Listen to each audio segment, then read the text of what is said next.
Hey, everybody, welcome in to another edition of the Hoops Hour. Thank you for joining me today. A little late here.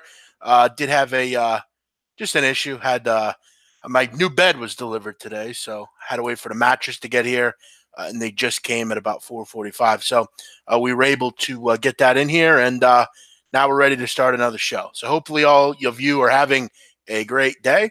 It's Thursday, January 10th, 2019.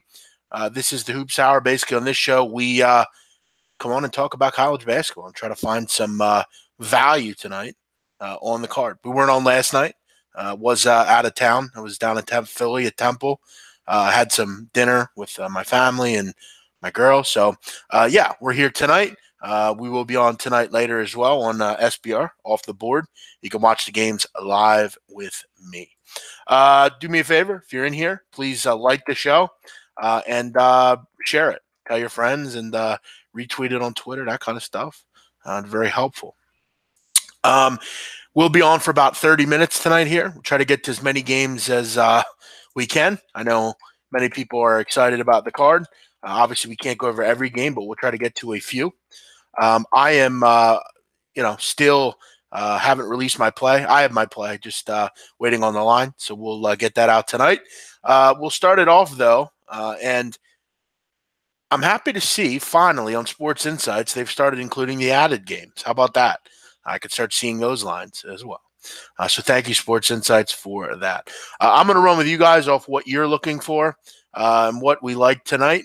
We'll shout out all the people here: Matt, Trenton, Brian, Marquise, Cincer, Lloyd, AB Sports, Isaac, Sam, Corey, Fighting Phils, Isaac, Johnny Roast Beef, Jack Inwood, Joe, T-Lo. Welcome in. Let's start it out here, and we'll start it in this SMU UConn game.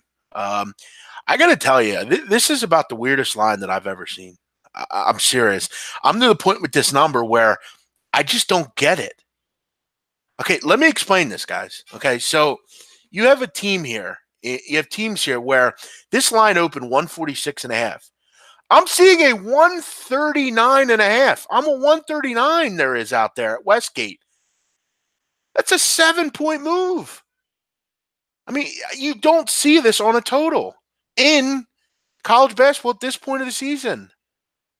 And you look at the line, 63% of the tickets and 64% of the money is on the over. What the hell is going on with this line? What is going on with this game?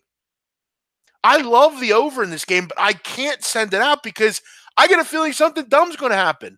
Jalen, someone's out. But if someone's out, the line would move. This line is set at 2 all day. What is going on with this total?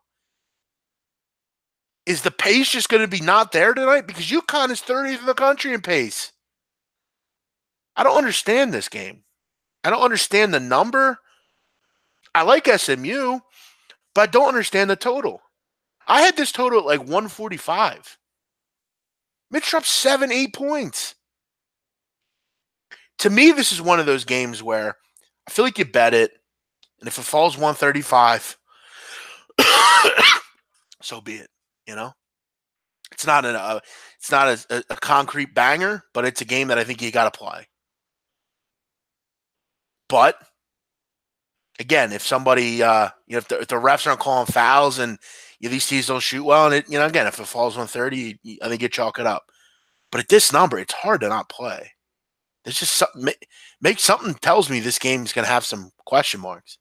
What makes me like the over? I mean, because both teams are pretty good on offense. Neither's great on defense. I think the pace will be there. Question is, can SMU get this pace where they want it? But if this is somewhat decent pace, this is not high. I mean, this is 72-70 is a winner. 70-69 is right. It's right there. This is not a high. Does this game just first to 65 win? Is that really what this game is? Is this game 29-19 at half? Just it's freaky. It's really weird. Let's go through kind of some other ones that I have my eye on, some ones that aren't going to make my card, but I definitely like. I kind of like UL Lafayette. I think they're a sharp side tonight. I like Georgia State, but I don't think they're 7 points better than UL Lafayette. I like what the Cajuns do. Louisiana. Yeah, they have pretty good guard play generally. I think they're good enough to hang around in this game. I don't think these two teams are 7, 8, 10 points difference. I think you like about Louisiana, they go quick, nice tempo, should be able to put 75 on the board tonight. It's can they get enough stops defensively? Because they're actually quite good on defense. It's just they leave the 3-point open too much. If Georgia State starts getting hot, this could get ugly. But I think Louisiana, this is one of those games where I think they can win. Like, I think it's a decent matchup for them. You just got to hope Georgia State doesn't get hot from the outside. And you look at most of this team, no one really shoots a three at that high of a level. I mean, Malik Ben Levy's a pretty good shooter, but I mean, like Simmons, Jeff Thomas, I mean, none of those guys shoot the ball well. You just got to hope you don't get that random marksman that hits 6 or 7 of them. But I think Louisiana has some value tonight. Thanks, Steve from Detroit. Appreciate that. You're too kind. Listen, there's no one that's going to give you a more thorough breakdown of a game than me. I see some of these fucking stunads I see on somebody's shows. I mean, they mention a name or two and people think they're fucking God. Listen, you have me on the debate, I'll put you onto the fucking floor. And that's just who these guys are. But everybody's trying to make a name for themselves nowadays. Everybody's Billy Walters. Whatever. Let them have their shine. Doesn't bother me any. Any thoughts on Utah +2? I don't know with Utah. I mean, this isn't one of your vintage Krzysztofiak teams. I like Bearfield. I think he's a pretty solid player. Pac-12 is hard to back, and really from any level. I mean, there's just not really a ton to like about it. I think Washington's probably the play there. Washington's kind of been not really talked about. I mean, all we've heard about is how bad the Pac-12 is, how bad Oregon is and how bad everybody is. But Washington, I think, is that team that could really kind of take advantage of some things. This team's been scoring the basketball. Again, though, you look at their step-up games. They really haven't played too well against any solid opponent. But started off the season well against Washington State. I don't think Utah, as far as class isn't in session, this is not going to be as great a home atmosphere for Utah as usual. Again, I think Utah is pretty bad on defense. To be frank, like I think they're actually like really bad. They don't force turnovers. They don't defend. I mean, they're not big. They don't steal the ball. They don't really do anything well. And you look at against that 2-3 zone, Utah's a pretty good offense. But you look at, for the most part, I guess beating Arizona State was impressive. I mean, seriously. But outside of that, I mean, what do you really have here? I mean, look at these wins. Maine, Mississippi Valley, Grand Canyon, Tulsa, Florida A&M, Northern Arizona, and then Arizona State. I mean, you lose to Minnesota, Hawaii, Northwestern, Brigham Young, Kentucky, Nevada, Arizona. If I'm playing this game, I'd play the money line. I'd get the 2. I wouldn't worry about the 2 points. Like, just lay the 130. I don't really recommend doing that much, but I could see this game coming down to the wire. And you're up 1 or 2 late, and there's 6 seconds left. It's real nice to have the money line, and you don't got to worry. Like, if you're up 4 or 3, you don't got to worry. You're going to need like a crazy 3, or like a 3 doesn't hurt you. So I think Washington could go in and get the job done here. You look at Washington, though, not really a ton on the road to really get excited about. I mean, you won a few neutral court games, against Santa Clara and against A&M, which, that was up in Vancouver. So, that's a trip. But you went to Auburn, you lost. Went to Gonzaga, lost by 2. That was impressive. So I think they're able to go and win on the road. I mean, this isn't something that they haven't done before. I'm high on Washington. I've been high on them. I think they're a terrific team. And guys, we've talked about this a lot. Do you happen to know who the number 1 team in the country is in continuity as far as minutes? Washington, number 1. Their experience is through the roof. So these amigos here on this team play together a lot. Very a lot of continuity between these two. So I like Washington. I think they can go and get their job done. Utah, this isn't one of those teams. Michigan, Illinois. I really like Illinois. I think this is a really, really solid play. I would be very surprised if Michigan win by double digits here. I really would. I know people are thinking to me, big man, you're crazy. Michigan's going to blow Illinois out. I'm not so sure. I think this will be a close cover, but I think it'll be a cover. You look at Michigan. I'm just going to say it. I mean, what do you really have here on the road? You beat Villanova, but let's be real. I mean, that was probably the worst game Villanova's played in 5 years, and Michigan couldn't miss. You beat Northwestern by 2. Okay. I mean, but outside of that, I mean, what do you really have here as far as on the road? I mean, nothing. Illinois is a team that has had some bad luck this year, but overall, they've been pretty solid. I just look at this game, though, and I say to myself, there's no reason I should back Illinois here. None. Yet, you have 4,106 tickets on this game. It's the highest ticket game on the board. The most tickets are on this game. Over 4,100 tickets.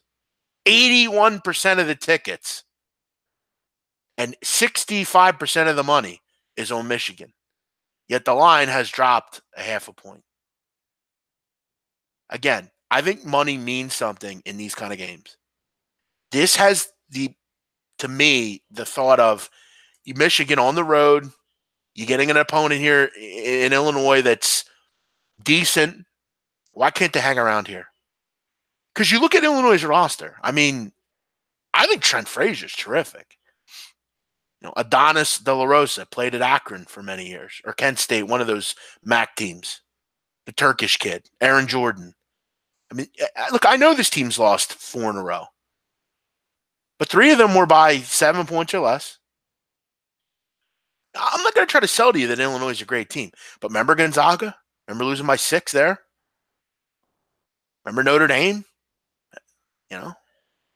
They're a weird team. I'm not going to sell you that, but you look at all their wins, they've come at home. I just don't understand this line. Illinois could maybe, if they could turn you over, which they do well, they're 9th in the country in turnover percentage. They're turning over their opponent almost 24.5% of the time. Problem here is Michigan doesn't turn it over, and that's what hurts. What you have to hope here is Michigan doesn't shoot particularly well. They don't shoot the free throws well either. Could that keep Illinois around? Maybe. This doesn't look right if you're Michigan, if you like Michigan. Yeah, I agree with Josh. I don't love Michigan on the road either. There's just not a lot to really like. Let's backtrack on some questions here. Longwood looks too easy. I'll get to that later. William and Mary Hofstra. I need to know if Justin Pierce is playing. If he's not playing, I don't have any interest. Cincinnati, they should bounce back. I'll get to that game in 1 second. Big man, are you and Flash doing the Football League show? Yeah, it'll be on tomorrow. Please touch on Wofford. I will. Cincinnati. Tulsa's been kind of an interesting team. We talked about them before, actually. Cincinnati obviously coming in here a little bit hobbled. Lost to Eastern Carolina, which it's a pretty bad loss, to be honest. You should never lose. I don't care if it's in Greenville. You shouldn't lose to East Carolina. And I hate to say it, but I wasn't that high on Cincinnati coming to this season. I thought they lost too much. You lose Kyle Washington and guys like that. Jacob Evans. I mean, those are big losses for a team. They have a good bench though. They're a deep team and they're really good on defense. But Tulsa's no pushover anymore. Frank Heath has done a real nice job with this team. They're playing good defense. They play an interesting defense. I mean, the way they, in offense, they're getting to the hoop. That's what they do. They thrive at the foul line. 5th in the country and get into the foul line. And again, that's an issue that Cincinnati has. They don't have that Kyle Washington type player in the middle. Nasir Brooks is okay, but not really. He's not Kyle Washington. So you're going to be able to get to the line. You're going to be able to run your offense. I think Tulsa can maybe hang in the game. Is Cincinnati's there crack developing with this group? We know from experience they're not great offensively. They've been decent this year, but I thought last year they were much more efficient. Problem is, I mean, I'd love to get 7 in this game. That'd be kind of my tipping point in this one. Um, that's what I would do.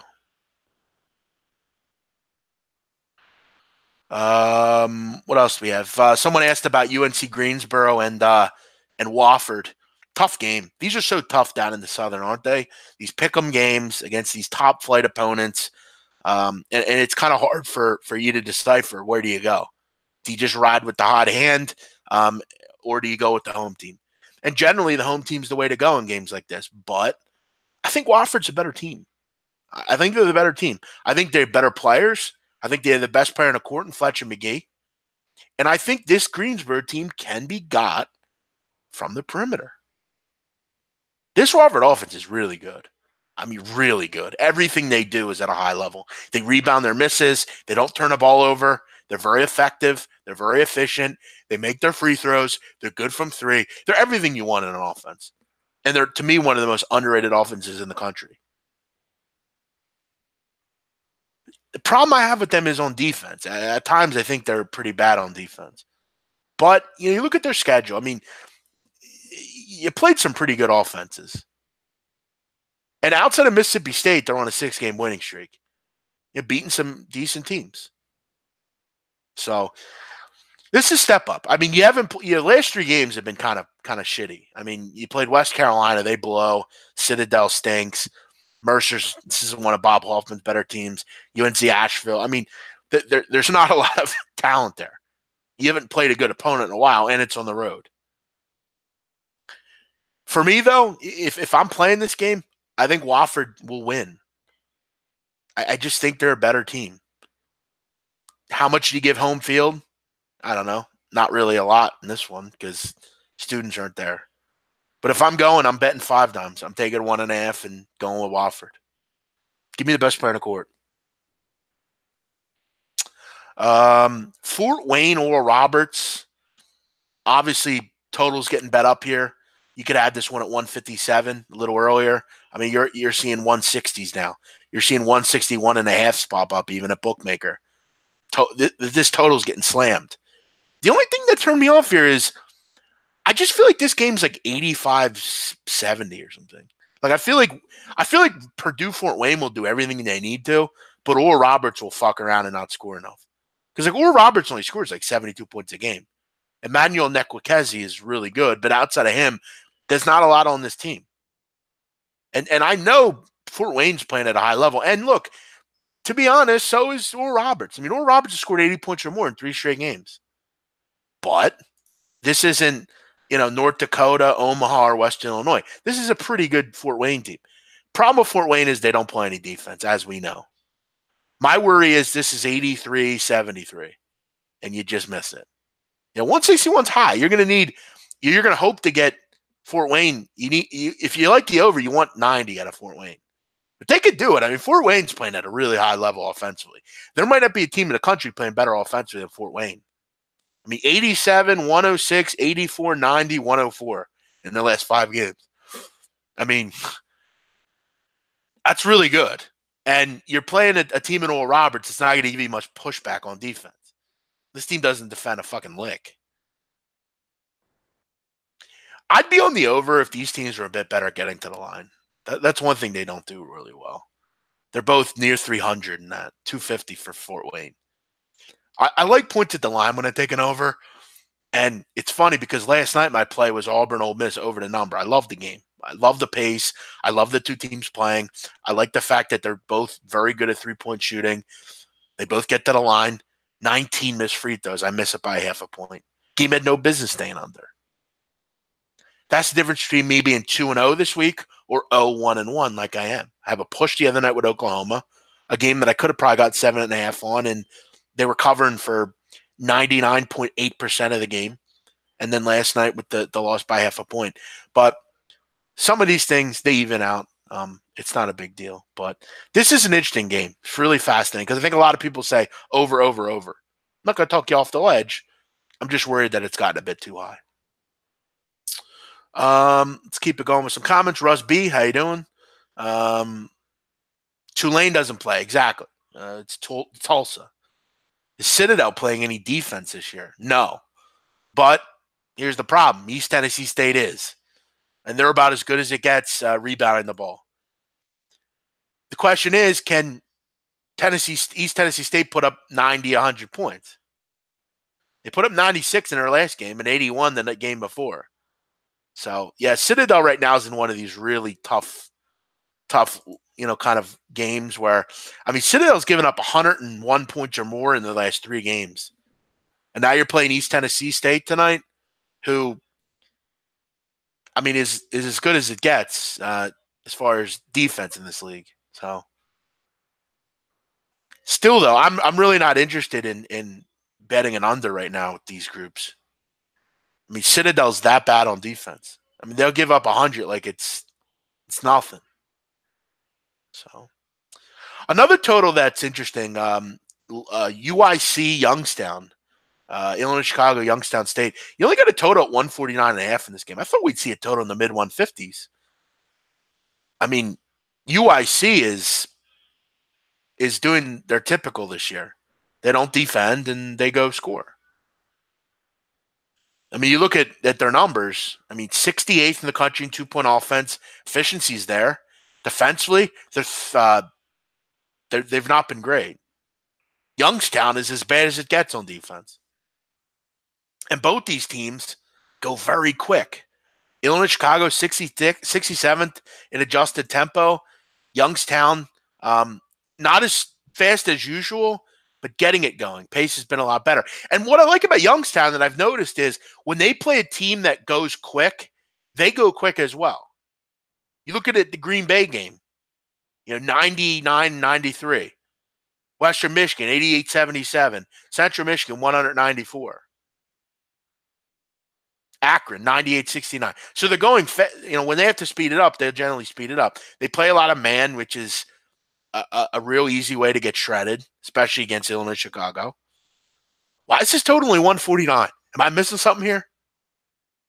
But these 149 totals have fucked me this year. This is I bet 2 totals at 149, 149.5 this year and lost both of them. The first play I've had this season against Notre Dame and then last night. So I remember everything. 149s are fucking with me. When does the NBA capping contest begin? Monday. I already talked about UConn. I don't like the side in that game. Hampton, I have no opinion on. Southern Miss, I have no opinion on. Nebraska and BYU over. I like BYU over. Nebraska, no. I think Penn State's starting to play pretty good. They're back healthy again. I know they won't really look like it against Wisconsin. They got blown out. They haven't played well the last 2 games, but I think they're going to get going a little bit here. And Nebraska still have some injury problems, with Roby. I think he's back, but either way, I think it's a tough night in Big Ten. Watch yourself. Nebraska and Michigan, both big public sides. Gonzaga lane 25. Yeah, I'm not looking up in front of Gonzaga, to be honest. But Pacific's not bad. They're not that bad a team. They could score. So I think the over has some value. Like I could see Gonzaga probably scoring, 95, 92. I could see like 94, 74, 94, 70, something like that. I could see that.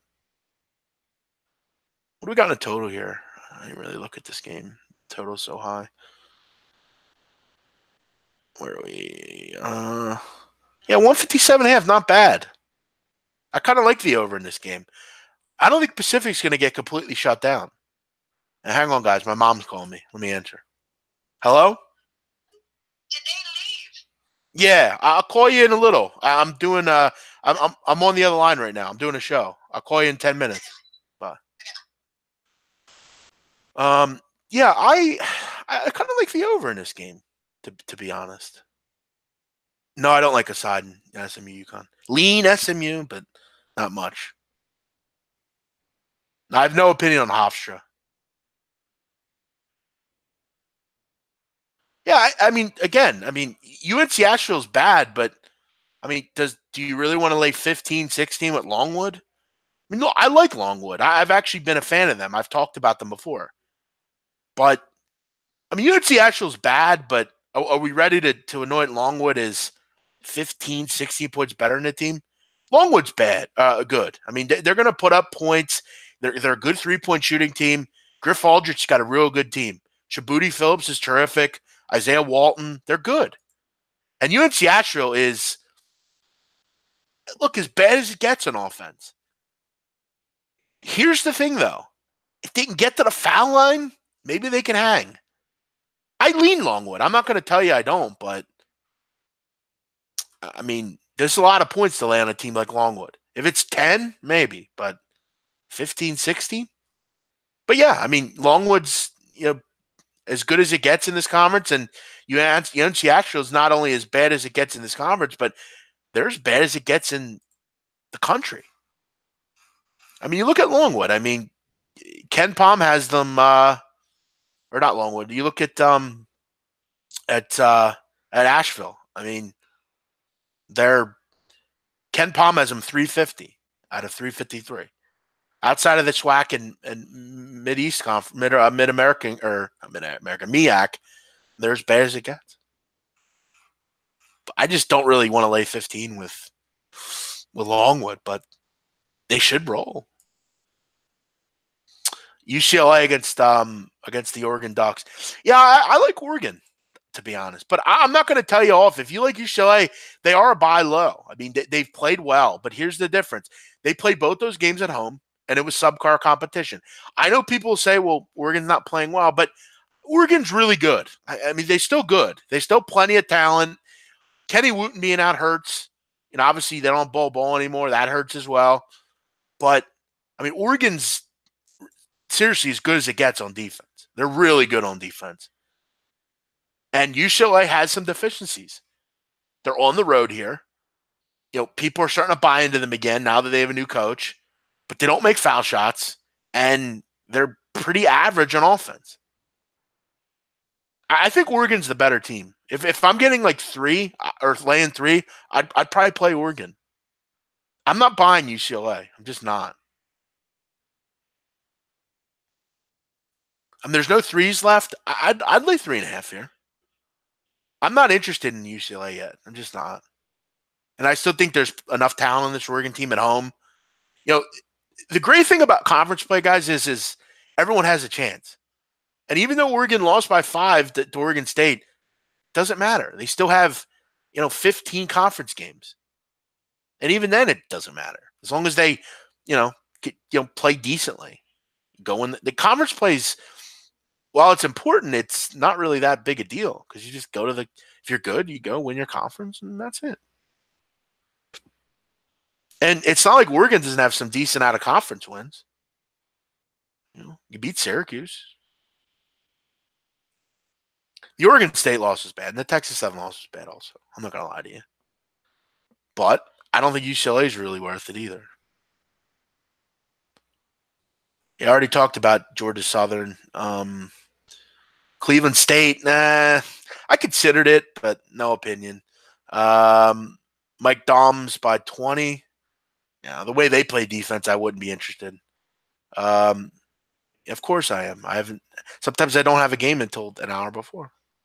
I'm waiting. Santa Clara, I'll talk about later on my late night show. Just usually talk about them late. I'll go through a few more here, guys. I can't go through every game here. Murray State looks decent. Yeah, they look decent every night. But it's the rigors of that schedule. There's not a lot of great teams there. So, you got to get up for Tennessee Martin. You got to go like 12, 13 on the road. Not really a betting situation I want to do. If I'm going to take a team, I would take Belmont tonight. If they're at home, they're in a bit better spot. That Citadel East Tennessee State game is going to be interesting. That's really a fun game. And there's no reason East Tennessee shouldn't roll. I mean, Citadel is that bad on defense. You should be able to score 100 if you eat ETSU here.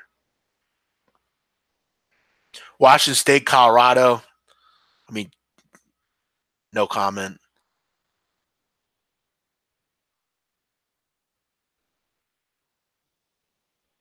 I already talked about Wofford. You're gonna have to start listening early, guys. I don't. I can't go back and start talking about games again. Western Illinois, North Dakota State. I mean, I wouldn't have any interest in Western Illinois. The Leathernecks are terrible.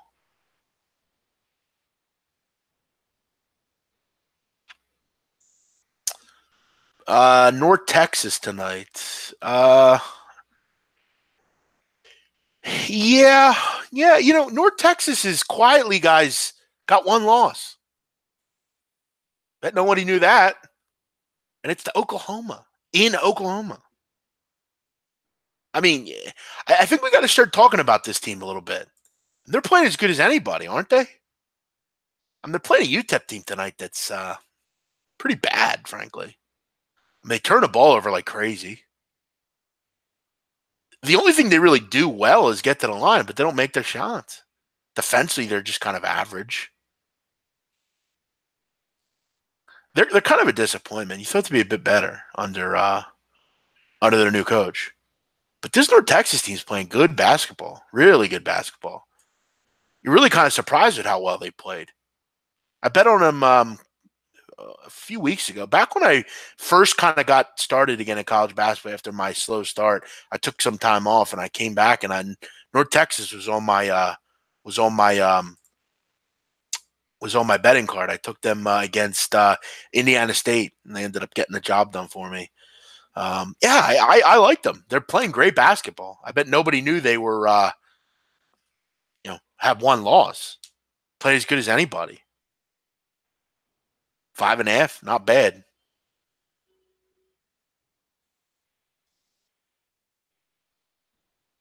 Not a ton of wagers in this game either.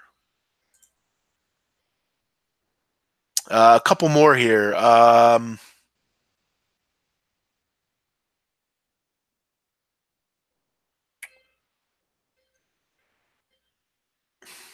Radford, I don't know. Can they win by double digits? That's the question. Scoring's tough for them sometimes. South Dakota State, Denver, lean over. South Dakota State scored a ton of points. I don't trust them on defense. Detroit Mercy, I do like them at home. I think Green Bay's terrible. And I like Antoine Davis a lot. He's a bit of a ball hog, but he's really good. You watch a lot of San Jose, they're classically bad. Yeah, I said before the season I thought they'd be one of the worst teams in the country. And last night, that was no surprise. I think they have – do they have 3 wins? It's more than I thought they'd have.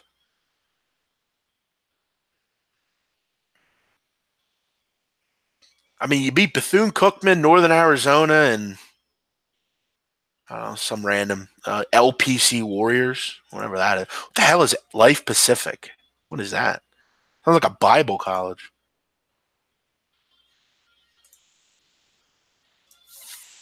Yeah, Montana State, they are heating up, but they're bad on defense. So, tread lightly.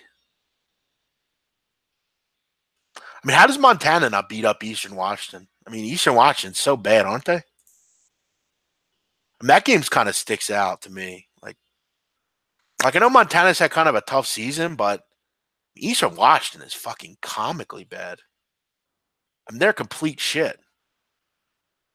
6.5? I mean, obviously, it's a big public side, Montana, but I mean, I think they should kill Eastern Washington.